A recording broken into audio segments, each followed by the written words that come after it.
6 maande en 10 dae. Gister het ek 'n $900 seil gemaak en dit het my oor my $500,000 gestoot.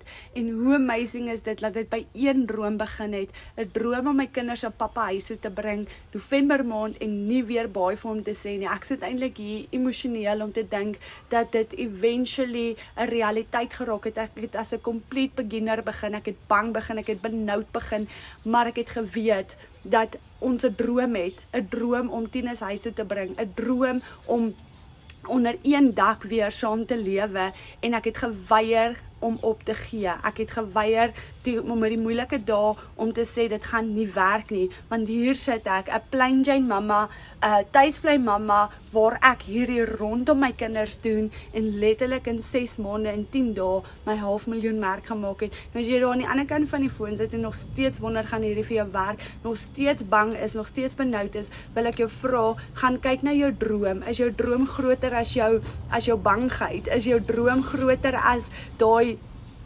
benoudheid? Ryk uit na jou bemarker toe en vra jou vraag, kom join die A-span, kom join ons klasse en kom kyk hoe ons as doodnormale Suid-Afrikaners dit reg kry.